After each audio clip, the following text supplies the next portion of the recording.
ابھی جو پیغام آیا ہے انٹرنیشنل اسٹیبلشمنٹ سے، میں نہایت آپ کو قابل اعتماد ذرائع سے بتا رہا ہوں، جس میں انہوں نے یہ کہا ہے، بڑا واضح کر دیا ہے یہاں پر پاکستان پر کہ آپ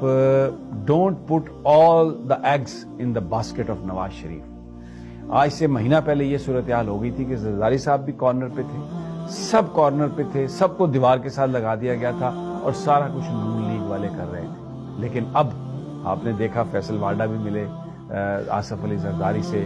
پھر سرفراز بگٹی جو نون لیگ میں جانے والے تھے وہ پیپلز پارٹی میں چلے گئے، اور بہت سارے لوگ جو کہیں اور جانے والے تھے وہ پیپلز پارٹی میں چلے گئے۔ اب یہ کہا گیا کہ جو نظام ہے، جو یہ سسٹم ہے، اس کی جو ڈیلیوری ہے، اس کی جو کیپیبلٹی ہے، اس پر بڑے سوالیہ نشان آ گئے، اور یہ کہا گیا کہ یہ پیغام دیا گیا کہ آپ پیپلز پارٹی کو فری ہینڈ دیں سندھ میں، ان کو روکنے کی کوشش نہ کریں۔ کے پی میں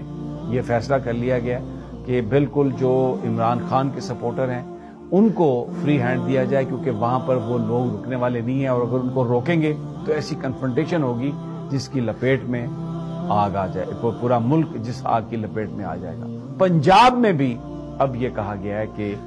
ہاتھ ہولا رکھیں، اور میں آپ کو یہ خبر دے رہا ہوں کہ آنے والے دنوں میں اس بات کا بہت قوی امکان ہے کہ جو بلہ ہے وہ بھی عمران خان کو واپس کرنا پڑ جائے گا۔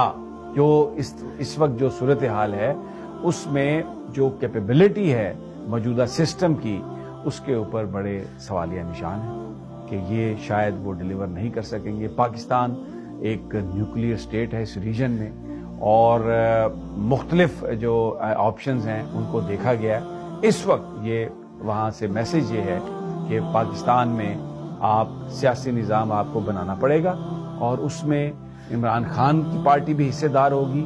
اور آپ طاقت کے ذریعے روکنے کی اس طرح کوشش نہ کریں۔ یہ میں آپ کو خبر دے رہا ہوں، یہ بڑی امپورٹنٹ خبر ہے کہ جو آج سے ایک مہینہ پہلا صورتحال تھی وہ اب نہیں ہوگی، وہ تبدیل ہوگی۔ یہ بڑا کلیئرٹی کے ساتھ یہ میسج دے دیا گیا، اور میں آپ کو ایک بات بتا دوں، اس کا میں آپ کو ایک انڈیکیشن بھی دے دیتا ہوں کہ جاوید لطیف صاحب نے آج ایک پریس کانفرنس کی، انہوں نے کہا کہ بعض ریٹائرڈ لوگ نواز شریف کے راستے میں رکاوٹ ڈال رہے ہیں، اور بلاول بھٹو نے کہا کہ بہت جلد میاں صاحب یہ بیانیہ لیں گے کہ مجھے کیوں بلایا گیا، اور بتایا جا رہا ہے بڑے منفی انداز میں اس وقت ان کی سوچ ہے، اور وہ لڑ جھگڑ رہے ہیں، ابھی تک کیمپین نہیں شروع کر سکے، کیونکہ جو انہیں بتایا گیا تھا اب اس سے بالکل مختلف چیزیں ہو گئی ہیں۔ تو جو کیپیبلٹی ہے اس نظام کی، بھلے وہ نواز شریف ہو، بھلے ان کے ساتھی ہوں، کوئی اور ہو، اس پر انٹرنیشنل اسٹیبلشمنٹ نے عدم اعتماد کا اظہار کر دیا ہے کہ یہ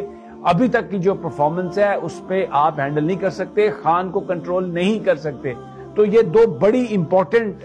چیزیں ہوئی ہیں، اور پھر میں اس کے اور بھی میں آپ کو سائن بتا دیتا ہوں۔ بالآخر الیکشن کمیشن کے کہنے پر اب وزیر اعظم نے آہد چیمہ کو ہٹا دیا ہے، آئی جی اسلام آباد کو ہٹا دیا ہے، ڈی سی اسلام آباد کو ہٹا دیا ہے۔ یہ اس سے پہلے الیکشن کمیشن انہیں بار بار کہہ رہا تھا، لیکن انہوں نے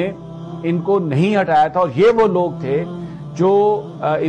نواز شریف کے لیے ساری راہ ہموار کر رہے تھے۔ آر اوز نے اور ڈی آر اوز نے جو کچھ بھی کیا، نومینیشن پیپر جب فائل ہوئے تو وہ آہد چیمہ کی وجہ سے کیا، کیونکہ وہ بیوروکریسی کو کنٹرول کر رہے تھے، لیکن اب ہٹا دیا گیا ان کو۔ نواز شریف اس وقت دیوانے ہو چکے ہیں کہ یہ سب کیا ہو رہا ہے۔ مجھے تو یہ کہا گیا تھا کہ یہ ایسے ہوگا ایسے ہوگا، اور میں آپ کو یہ بات بھی بتا دوں، یہ بلے کا نشان بھی ان کو خود پی ٹی آئی کو واپس کرنا پڑے گا۔ عمران پر بڑا دباؤ ہے کہ وہ ملک سے باہر چلے جائیں، ٹوٹل انکار ہے۔ This is what is the latest situation.